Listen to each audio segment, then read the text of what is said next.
Olá pessoal, bem-vindo à Igreja Batista Chinesa. O culto de hoje será modificado com pequenos detalhes devido à ausência do nosso evangelista Lucas, em razão da contaminação da parte do pai dele, está em quarentena. Como ele teve contato com a família dele, portanto, ele também, aceitando o protocolo da recomendação do médico, será afastado durante 15 dias. Mas brevemente ele estará de volta. Isso não interfere, mas queremos daqui um pouco orar pela recuperação da saúde do pai, o nosso irmão Paulo, e da família dele também. Assim, na segunda parte, haveremos também o testemunho da nossa irmã Rebeca. Em seguida, tem a gravação que já preparado pelo nosso evangelista Lucas. Será propagada a mensagem. E para começar, oremos juntos. O Senhor nosso Deus, queremos te agradecer. Nós estamos reunidos neste lugar para te ouvir a tua palavra. Nós precisamos dela para viver, pois o Senhor é bom e o Senhor é misericordioso. Fala a tua palavra com o nosso coração, Senhor. Nos ajuda para possamos te responder com fé e confiança. Perdoa-nos todos os nossos pecados e tira de todas nós de caminho de livramento, para possamos realmente seguir o testemunho e a vida do nosso Senhor Jesus. Amém.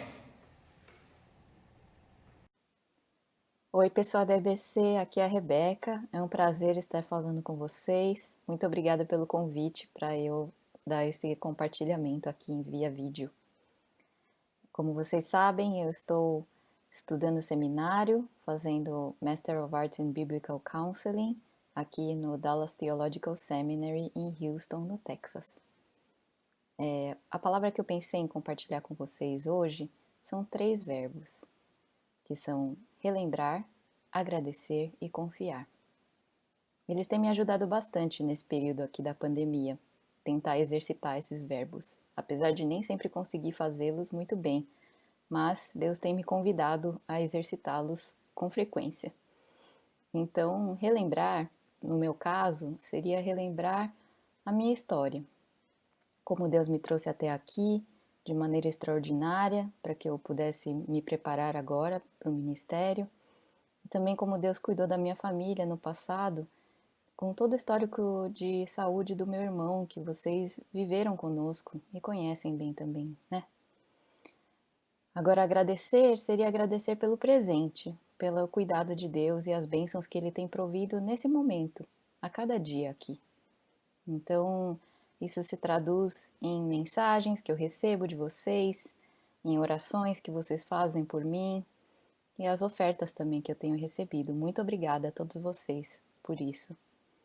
E ela se mostra também através das pessoas que estão à minha volta aqui também, né? Apesar de eu estar longe da família, eu tenho tido cuidado de muitos amigos. E isso se mostra, por exemplo, através de comida. Especialmente agora na pandemia, tenho recebido presentes de amigos de comida entregue na porta da minha casa. E isso tem sido uma bênção muito grande para mim. E confiar é o convite que o Senhor faz para mim nesse momento de pensar, relembrando o que Ele já fez no passado, agradecendo o presente. Ele me convida a confiar de que Ele vai cuidar de mim e da minha família no futuro, que Ele vai cuidar de nós. Então eu acho que Deus faz esse convite não só para mim, mas para vocês também. Relembrem o que Deus já fez na vida de vocês, das suas famílias, das pessoas que vocês conhecem. Agradeçam pelo que Ele está fazendo neste momento. Às vezes eu penso que são os pequenos, grandes milagres de Deus de cada dia. A gente tem uma cama para dormir, conseguir dormir e ter uma boa noite de sono. A gente conseguir ter um teto sobre a nossa cabeça, estar respirando, ter saúde, né? E também ter comida na mesa. Tudo isso são milagres e bênçãos do Senhor a cada dia. E com isso, Ele nos convida a confiar nele. Ele já fez tantas coisas por nós, né? Sendo o maior deles o sacrifício de Jesus na cruz. Então, confia nesse Senhor Todo-Poderoso, que a gente sempre estudou aí na igreja, e que Ele é um Deus vivo. Ele é um Deus vivo e presente. Deus Pai, Deus Filho e Deus Espírito Santo. Com isso eu queria convidar vocês a relembrar aquele versículo que eu compartilhei na minha despedida de vocês aí no Brasil, e que é Provérbios 3, 5 e 6. Confie no Senhor de todo o seu coração e não se apoie em seu próprio entendimento. Reconhece-o em todos os seus caminhos e Ele endireitará as suas veredas. Então, o convite do Senhor para a gente é confiar, mesmo quando a gente não está entendendo, que é especialmente, acho que é uma verdade nesse momento agora da pandemia, né? Então, essa é a minha oração, que essa palavra vá de encontro ao coração de vocês e que seja bênção e que vocês tenham uma abençoada e ótima semana também. Um grande abraço virtual e até que um dia a gente possa se encontrar fisicamente novamente. Tchau para vocês.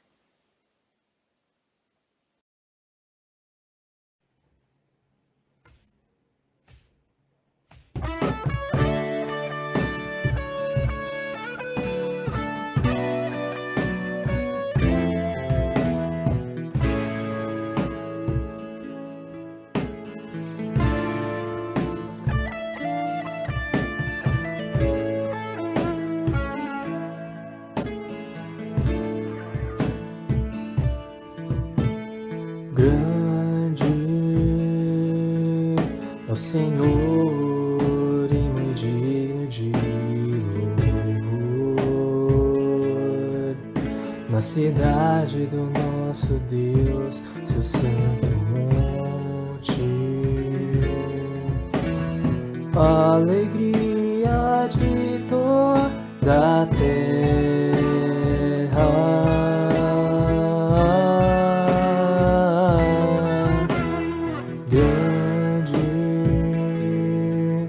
O Senhor em quem nós temos a vitória, que nos ajuda contra o inimigo. Por isso diante dele nos prostramos.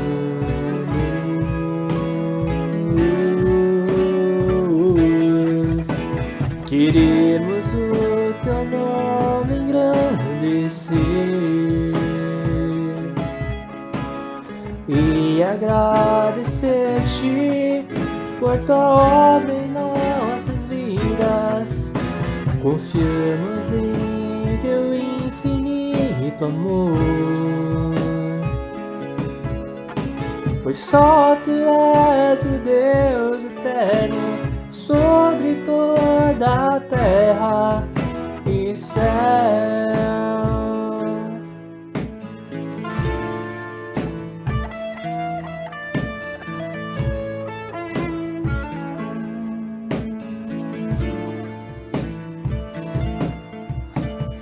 Grande é o Senhor e muito digno de louvor. Na cidade do nosso Deus, seu santo monte. Alegria de toda a terra.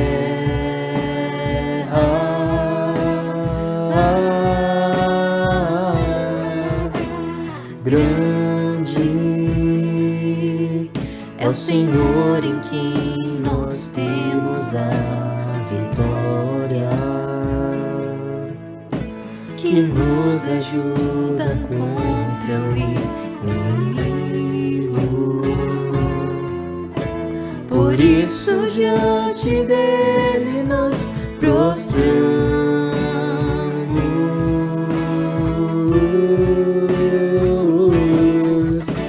Queremos o teu nome engrandecer e agradecer-te por tua obra em nossas vidas. Confiamos em teu infinito amor, pois só tu és o Deus eterno sobre toda a terra e céu.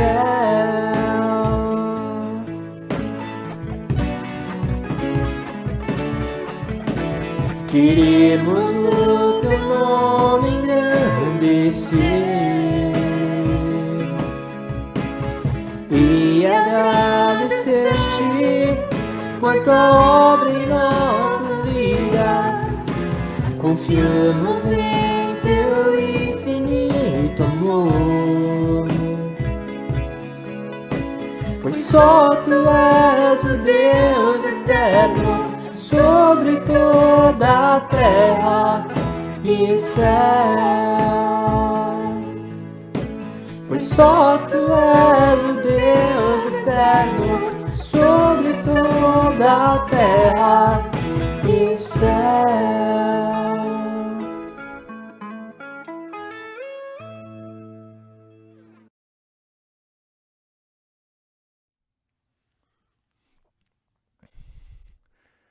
Bom dia, meus irmãos, bom dia, minhas irmãs. Como vocês podem ver, eu não estou no prédio da igreja hoje. E a razão para isso é porque meu pai foi diagnosticado com Covid na semana passada. E como eu tive contato com ele, a precaução disse que eu deveria passar 14 dias isolado. Então, estamos aqui isolados, né, até o domingo que vem. E hoje, nesse domingo e no domingo que vem, o sermão será transmitido de debaixo dessa árvore. É um ambiente externo, um pouco mais descontraído, mas a mensagem de Deus permanece a mesma e eu espero que fale fundo ao coração de vocês. Antes que alguém se preocupe, nós estamos bem, eu não tenho nenhum sintoma, meu pai tem sintomas leves, mas a precaução diz que seria melhor a gente se isolar um pouco pelas próximas semanas. Mas a nossa série em Marcos continua. E na semana passada a gente viu a primeira parte desse trecho que eu intitulei de Duas Filhas. Semana passada nós vimos a Berenice e essa semana nós veremos a Talita, que não são os nomes verdadeiros daquelas pessoas, mas é só para a gente poder se referir a elas. Mas a Gabi, ela costuma compartilhar os links dos cultos com alguns grupos de WhatsApp, tanto da família quanto de amigos. E um amigo meu respondeu semana passada, as duas filhas, a Cecília e a Clarice. E de fato, talvez seja pelo fato de eu ter duas filhas também, né, que esse texto tem falado de forma especial comigo, né? Marcos 5, 21 a 43, a história dessas duas filhas. E o que me chama a atenção frequentemente na forma como Jesus interage com as pessoas é a forma carinhosa como ele se dirige às pessoas, né? Eu sempre fico admirado como ele recebe aqueles que chegam a ele de coração contrito de forma bastante carinhosa. Então nós vimos isso 2 semanas atrás, quando um homem possesso pela legião de demônios chegou e se prostrou aos pés dele, um homem que tinha personalidade tão destruída pelo mal que não tinha nenhuma voz com a qual ele pudesse responder o seu próprio nome. Na semana passada nós vimos isso com Jairo, ali um dos dirigentes da sinagoga, se prostrando diante de Jesus, implorando que ele fosse ajudá-lo, implorando que Jesus fosse com ele para ajudá-lo com sua filha. E essa semana a gente vai concluir a história dele. Mas na semana passada a gente dedicou bastante tempo à nossa querida Berenice, a primeira filha dessa passagem, né? Uma Berenice que está ali prostrada diante de Jesus, morrendo de medo, tremendo de medo, sem saber qual seria a reação da multidão à presença dela. Mas aquela mulher curada por Jesus e despedida com uma frase que diz: filha, sua fé a salvou. Vá em paz e fique livre do seu sofrimento. A fé daquela mulher trazendo não só cura para ela, mas salvação para sua alma. E o texto de hoje, Marcos 5, 35 a 43, nós veremos a conclusão dessa história.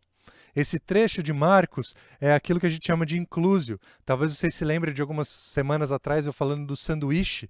Então é mais ou menos isso que está acontecendo aqui. A narrativa ela começa num ponto e ela é interrompida no meio por alguma outra história e ela conclui fechando o ciclo ali do primeiro acontecimento. E quando isso acontece, eu argumentei que a gente precisa prestar atenção nos temas que se repetem, nos detalhes que são importantes para não só para o desenvolvimento da narrativa, mas também para conseguir tirar um significado mais profundo ali do texto, né? As ideias elas se entrelaçam nesse tipo de narrativa e o nosso entendimento ele é ampliado quando a gente presta atenção para essas ideias que se entrelaçam. E é verdade que parte da interrupção na história aqui na filha de Jairo acontece de forma bastante natural. É simplesmente a melhor forma de relatar os eventos e a forma como os eventos aconteceram de fato. Porque Jesus volta ali então de Decápolis e quando ele é abordado pela multidão ali na beira do lago, Jairo está ali mais ou menos no meio da multidão, Jairo fala com Jesus e chama Jesus para ir até a casa dele. E no caminho é que acontece toda aquela história com a mulher com uma hemorragia, a Berenice. Mas é um jeito também que deixa a história interessante, a história cheia de suspense. E serve para destacar algumas similaridades e algumas diferenças entre os personagens nessa história. E hoje a gente vai ver o desfecho dessa história. E como a interrupção causada pela história ali da mulher com uma hemorragia contribui para a cura da filha de Jairo, que eu vou chamar de Talita. Mas essa interrupção ela revela de forma ainda mais sublime o poder de Deus, a interrupção que acontece no caminho entre a beira do lago e a casa de Jairo, onde a filhinha de Jairo está muito doente e correndo o risco de morrer, é uma interrupção que revela mais a respeito de quem Deus é. Mas ela só revela para aqueles que têm fé. Ela só revela para aqueles que têm olhos para ver e ouvidos para ouvir. Então vamos à leitura do texto de Marcos, capítulo 5, a partir do verso 35 até o verso 43. Então abra sua Bíblia no Evangelho de Marcos, capítulo 5, a partir do verso 35.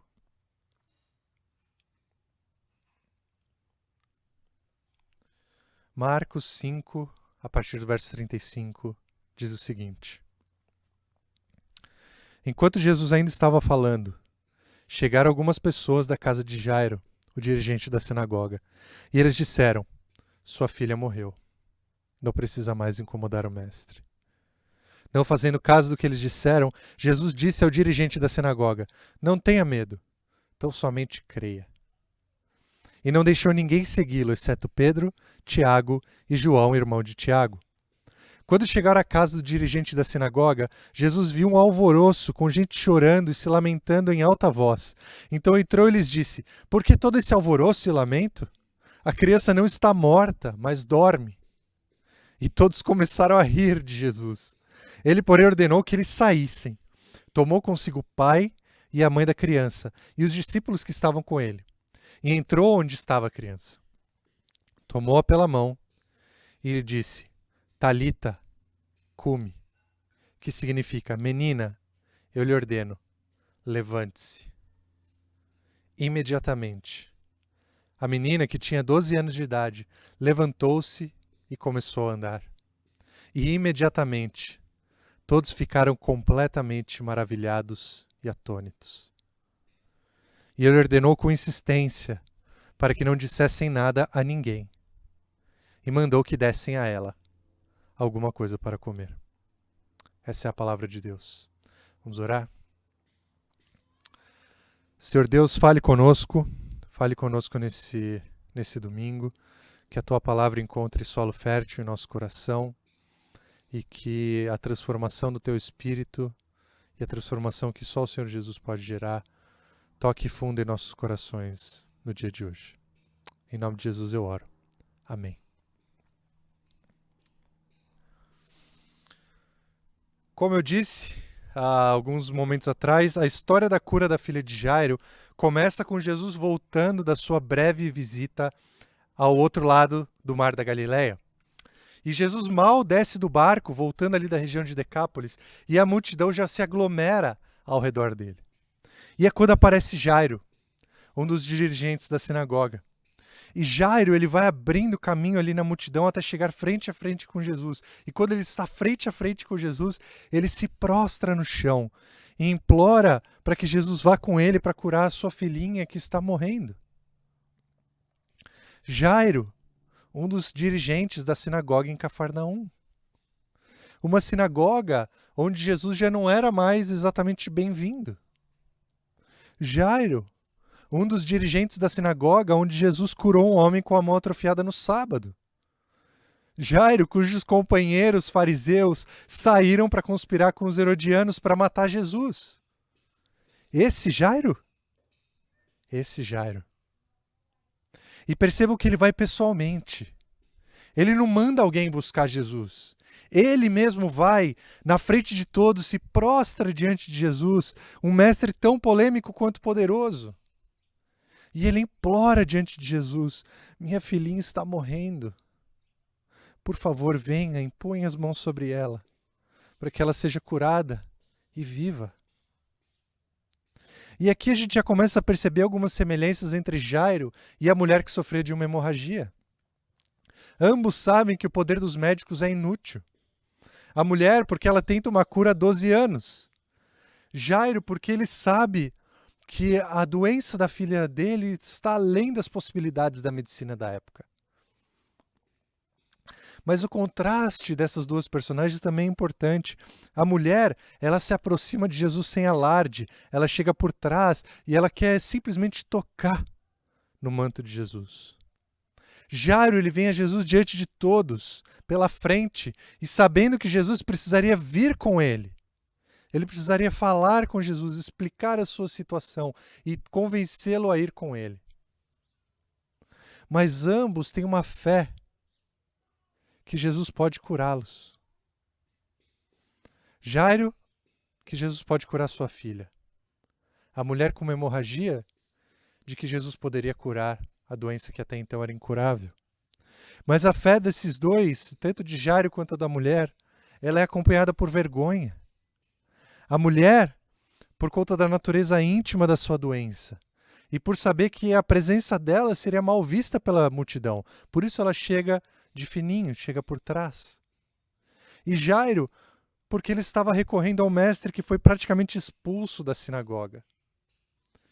E por saber que a vinda de Jesus até a sua casa seria mal vista por seus amigos, por seus companheiros ali da liderança da sinagoga de Cafarnaum. E eu me simpatizo muito com Jairo. Eu só consigo imaginar o nervosismo dele quando percebeu que a multidão estava só atrapalhando a caminhada deles. Qualquer 2 minutos é tempo demais quando nossos filhos pequenos estão doentes. Qualquer fila, qualquer farol, qualquer senha que você tem que pegar no hospital é tempo demais para quando nossos filhos estão doentes. E embora a interação de Jesus com a mulher ali com a hemorragia tenha sido rápida, dificilmente durou mais do que 10 ou 15 minutos, foi suficiente para que chegassem notícias de que a filhinha amada de Jairo tinha morrido.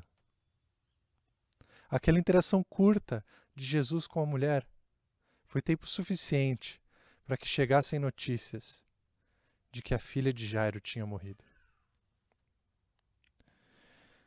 E aqui, meus queridos irmãos, minhas queridas irmãs, eu tenho certeza que Jairo chorou. Ele chorou pela perda da menina, ele chorou pela frustração de não ter chegado a tempo, ele chorou por raiva, porque a multidão ficava comprimindo Jesus e não permitia que eles tivessem andado mais rápido. Ele talvez chorou com raiva da mulher, que atrasou ainda mais as coisas. Mas percebam que essa história não é uma história que se arrasta. A história da cura da menina de Jairo, da filha de Jairo, é uma história que acontece sempre imediatamente. Os acontecimentos eles se seguem uns aos outros, sem arrasto. Porque o verso 35 diz o seguinte, que enquanto Jesus ainda estava falando com a mulher, então Jesus não tinha nem terminado de conversar com a mulher, chegaram as pessoas da casa de Jairo e disseram: sua filha morreu, não precisa mais incomodar o mestre. E a gente não sabe qual era a distância da casa de Jairo até onde eles estavam. Mas tudo indica que ainda faltava um pedaço do percurso a ser percorrido. E os mensageiros sabiam onde encontrar Jairo. Eles provavelmente sabiam que Jairo tinha saído de casa para ir procurar Jesus. num movimento desesperado. Jairo tinha trocado estar com a menina nos seus últimos momentos pela esperança de que talvez se ele encontrasse Jesus e convencesse Jesus a vir até a casa dele, a menina seria curada. E talvez esperando, junto com a multidão, que Jesus voltasse de sua viagem de barco. E agora parece que está tudo perdido. Jairo, sua filha morreu. Não precisa mais incomodar o mestre. E uma enxurrada de tristeza flui do coração de Jairo em direção aos seus olhos. Mas Jesus não dá tempo para que a tristeza tome conta do coração de Jairo. Jesus não dá tempo para que a tristeza se torne a nota principal dessa história. Porque Jesus ouve o que os mensageiros estão falando. Enquanto eles ainda estão falando, enquanto Jesus termina de se dirigir à mulher, ele ouve o que os mensageiros estão dizendo para Jairo. E ele imediatamente fala para Jairo. Ele ignora o que os mensageiros estão falando. E ele se dirige diretamente a Jairo e ele fala, não tenha medo. Então somente creia. Porque é nesse momento que o medo e a morte elas estão mais entrelaçados nessa narrativa. O medo que apareceu primeiro entre os discípulos que estavam ali no barco sendo fustigado pela tempestade, o medo da morte que aparece ali. Depois, o medo da população de Decápolis, temerosos do poder de Jesus, que restaurou um homem que vivia entre os mortos. Um homem que vivia na necrópole, a cidade dos mortos, e trouxe ele de volta para a cidade dos vivos. E depois, na mulher com hemorragia, com medo de talvez ser linchada por aquela multidão, ao expor o seu problema e ao expor a sua impureza diante de todas aquelas pessoas. Medo e morte, agora entrelaçados no coração de Jairo. O medo que ele tinha de perder a filha, agora realizado na morte dela. O medo e a morte, entrando no caminho de uma resposta de fé. Por isso, Jesus interrompe o fluxo de más notícias e ele fala para Jairo, não tenha medo, tão somente creia. E Jairo crê. E Jesus sabe que Jairo está triste, Jesus sabe que Jairo está muito fragilizado nesse momento. E ele sabe que, de fato, a multidão só está atrapalhando. Então ele deixa 9 dos 12 apóstolos para trás, talvez para conter a multidão ali, para falar, gente, espera aqui, o mestre tem que fazer uma coisa, já já ele volta. E ele segue diretamente para a casa de Jairo. Ele traz consigo só Pedro, Tiago e João. Mas quando ele chega na casa de Jairo, quando Jesus termina o caminho em direção à casa de Jairo, ele encontra outra multidão. Dessa vez de familiares, de amigos e de pranteadores profissionais. Músicos. Gente que está ali chorando, contratada para demonstrar o luto. E outra vez uma multidão fica no caminho. E Jesus interrompe aquele circo todo com palavras duras. Ele fala, por que todo esse alvoroço?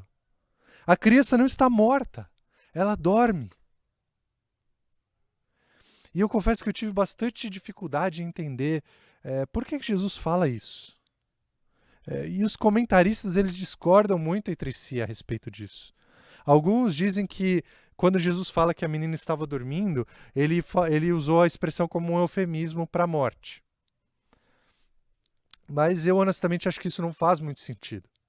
Porque se a menina não está morta, dorme, e dorme é um eufemismo, o que Jesus quis dizer é a menina não está morta, ela está morta. Para mim não faz muito sentido essa sugestão. Outros dizem que Jesus tinha um conhecimento sobrenatural do estado de saúde da menina. Hoje em dia nós diríamos que ela estava em coma. Pode até ser que essa seja a realidade. Mas eu acho que a gente está importando os nossos conceitos de saúde para uma época que não os tinha. E na minha opinião, uma opção melhor é a gente perceber que o sono aparece em pontos-chave, em alguns pontos-chave da narrativa de Marcos. A mesma palavra que Marcos usa aqui para dizer que Jesus fala a menina dorme, é a mesma palavra que Marcos usa para se referir a outras pessoas que dormem ao longo da narrativa. E quando Marcos fala de pessoas dormindo, fica claro, ali fica ressaltada a profundidade do sono daquelas pessoas. E talvez vocês se lembram, a primeira vez em que isso acontece é em Marcos 4:38, quando Jesus está dormindo pesadamente no barco que está sendo chacoalhado pela tempestade. O barco está praticamente afundando e Jesus dorme. Mesma palavra. Depois, mais para frente, Marcos 14:32-41, fala dos discípulos dormindo em um ponto-chave da vida de Jesus. Quando Jesus está no Getsemane, e ele está ali orando a Deus de forma fervorosa, e os discípulos estão dormindo profundamente.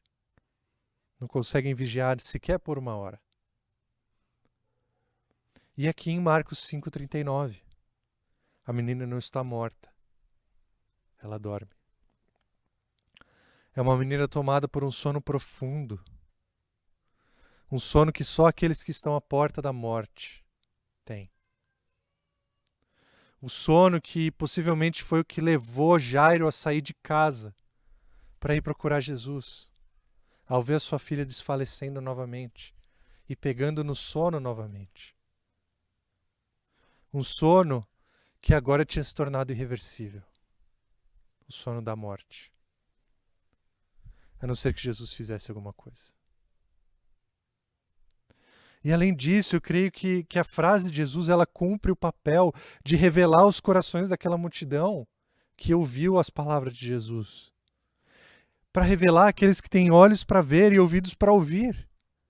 Porque percebam, a multidão, quando ela ouve que a menina não está morta, ela dorme, ela começa a rir de Jesus. E eles saem de dentro da casa zombando. Aqueles que choravam copiosamente, que tocavam músicas tristes, que descabelavam o cabelo, jogavam cinzas sobre a face, vestiam roupas de saco, com uma demonstração tão forte de tristeza, agora estão rindo. Eles saem rindo de Jesus como se Jesus fosse o palhaço na história.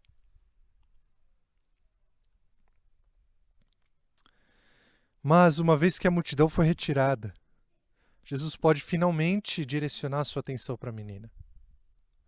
E ele entra no quarto dela, junto com o pai e a mãe da criança. E que eram as duas pessoas mais interessadas em verem a menina bem novamente. E junto com eles está Pedro, Tiago e João, os 3 discípulos mais próximos de Jesus. Os discípulos que são escolhidos por Jesus para testemunhar de forma especial a respeito do poder de Jesus sobre diversas coisas. E naquele quarto escuro, sombrio, aquele quarto tomado pelo medo, aquele quarto tomado pela morte, a fé realiza um milagre. Porque Jesus toma a mão da menina e diz: Talita, cumi. Menina, eu ordeno, levante-se.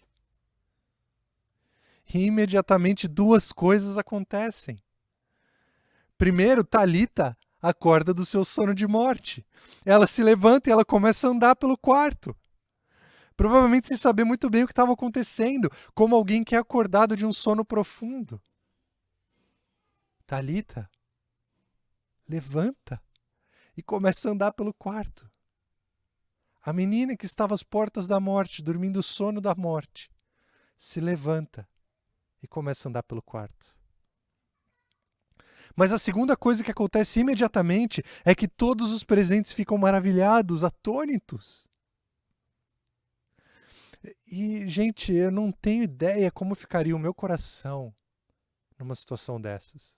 Se uma das minhas filhas estivesse à beira da morte e Jesus aparecesse e tirasse ela de um lugar que eu sabia que era irreversível.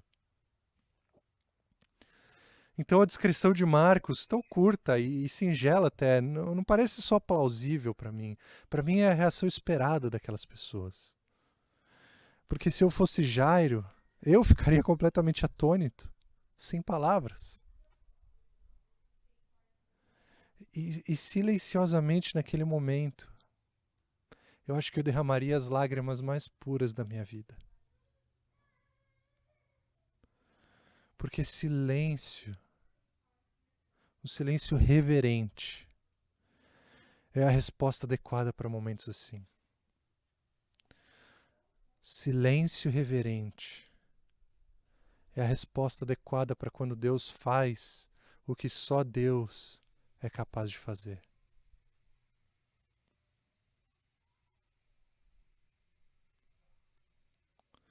Por isso não me estranha nem um pouco que Jesus tenha ordenado com insistência para que eles não dissessem nada a ninguém. E que fossem fazer algo banal, como buscar algo para que a menina fosse comer. Porque como nos diz o Salmo 107, que como eu tenho dito é um dos esqueletos por trás dos milagres da narrativa que começa ali em Marcos 4:35. Como diz o Salmo 107, Jairo e sua morte observaram a sua filha chegando perto das portas da morte. E ali, nesse lugar de dor e perda, Jairo e sua esposa clamaram ao Senhor em sua aflição. E Ele os salvou da tribulação em que se encontravam. Ele enviou a sua palavra e os curou e os livrou da morte. Porque a filha de Jairo foi curada pelas palavras de Jesus. Deus enviou aquele que é o verbo, aquele que é a palavra, para declarar palavras de vida sobre aqueles que estão sofrendo. Deus enviou o verbo para declarar palavras de vida em momentos de morte. Filha, a sua fé a curou. Filha, a sua fé a salvou. Porque a mulher com hemorragia também foi definitivamente curada pelas palavras de Jesus. Não foi pela mágica de tocar no manto de Jesus, mas foi pelas palavras que Jesus dirigiu a ela depois que ela foi curada. Filha, sua fé a salvou. Vá em paz e fique livre do seu sofrimento. Aquela mulher não foi curada pela mágica, ela foi curada pelas palavras de Jesus. A cura definitiva dela veio quando Jesus interagiu com ela, permitiu que ela confessasse o que tivesse acontecido, reconhecesse a sua fé em Cristo e recebesse a bênção de ir em paz e ficar livre do seu sofrimento, porque a sua alma tinha sido salva.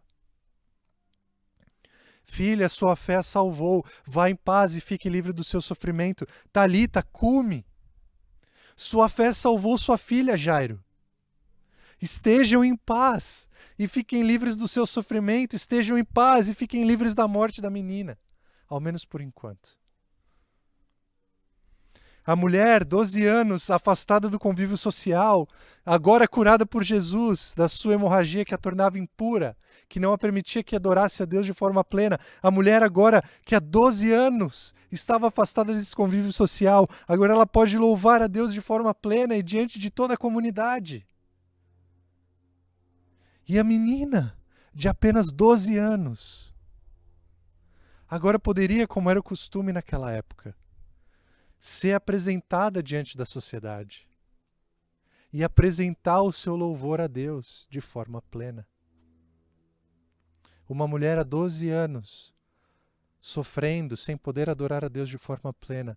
Uma menina de 12 anos que está às portas de poder ser apresentada à sociedade e louvar a Deus diante de todos, ambas restauradas.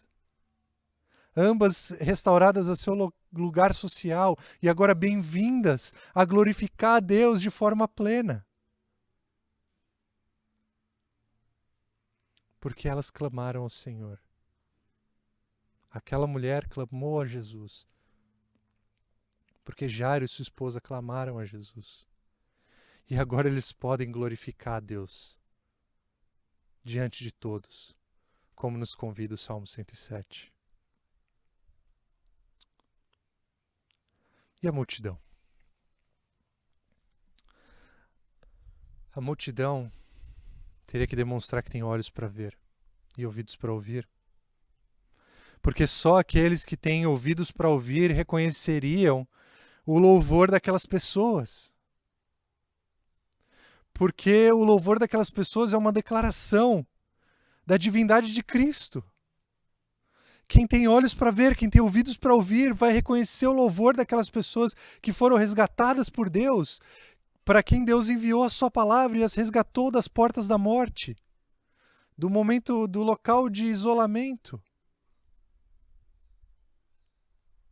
Aquelas pessoas que têm olhos para ver e ouvidos para ouvir reconheceriam o louvor dessas mulheres e da família de Jairo. Os demais diriam simplesmente, bom, talvez a menina estivesse só dormindo mesmo. E ela acordou. Porque pensa comigo, gente, seria impossível manter escondido para sempre o fato de que a menina estava bem novamente. Jairo era um dos líderes da sinagoga, as pessoas conheciam ele, as pessoas conheciam a família dele. E em breve a menina seria apresentada diante de toda a comunidade. A menina que estava às portas da morte agora é apresentada. E ela seria levada diante da sinagoga, para que ela pudesse adorar a Deus. Mas o silêncio dos pais a respeito do que tinha acontecido ali naquele quarto seria o testemunho deles. Para que só aqueles que têm ouvidos para ouvir ouvissem que o louvor daquela menina diante de Deus, que o louvor daquela mulher diante de Deus, declara que Jesus é o próprio Deus. E nós? O que o relato desses milagres gera em nós? Talvez gere ceticismo. Talvez alguns de nós tenham certeza de que a doença daquela mulher era muito simples e que tudo que aconteceu ali foi um efeito placebo. Talvez alguns de nós realmente creiam, a menina estava simplesmente dormindo e Jesus a acordou. Talvez alguns de nós manifestem uma crença em um Jesus mágico. Um Jesus que cura simplesmente ao tocarmos a borda do seu manto. Um Jesus que basta que eu ore a Ele e peça fervorosamente para que todos os meus problemas sejam aniquilados. Alguns de nós têm essa visão, talvez tenham essa visão do Jesus mágico. Ou será que o relato desses milagres gera uma fé verdadeira? Filha, sua fé a salvou. Jairo, não tenha medo, tão somente creia. Porque os relatos de milagres e de curas e de exorcismos que permeiam todo o Evangelho de Marcos, eles repetem vez após vez a pergunta-chave do livro. E é a pergunta que eu tenho convidado a gente a fazer durante todas as pregações dessa série. Quem é esse? Quem é esse que até o vento e o mar lhe obedecem? Quem é esse que é capaz de restaurar um homem completamente corroído pelo mal? Quem é esse que cura doenças incuráveis? Quem é esse que cura a morte?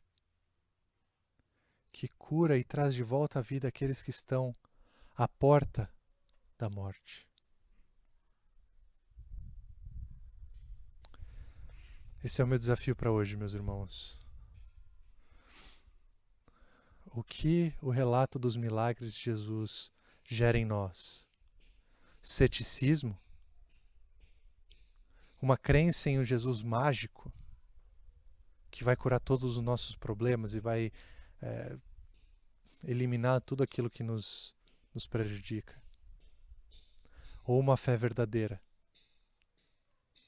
que crê mesmo diante da perda, que crê mesmo quando parece que tudo está perdido, porque sabe que Jesus é Deus. Vamos orar? Querido Deus e Pai, obrigado porque o Senhor enviou o seu Filho para nós. Obrigado porque o Verbo encarnado nos revela a coisa mais bela de todas, que é o teu amor por nós. esteja em nosso coração, agindo em nosso coração, Espírito, refinando a nossa fé, transformando a nossa crença, para que haja fé verdadeira, uma fé que crê mesmo diante da perda, uma fé que crê diante do medo, e uma fé que permanece firme, mesmo quando tudo parece perdido. Esteja conosco ao longo dessas semanas, esteja conosco ao longo do desenvolvimento dessa pandemia, Deus, que tem nos mantido afastados. E tenha misericórdia de nós, Pai. Tenha misericórdia de cada um de nós. Em nome de Jesus eu oro. Amém. Um bom domingo a todos, meus queridos irmãos e irmãs. Fiquem em paz e espero que a fé esteja sendo desenvolvida em vocês. Um abraço.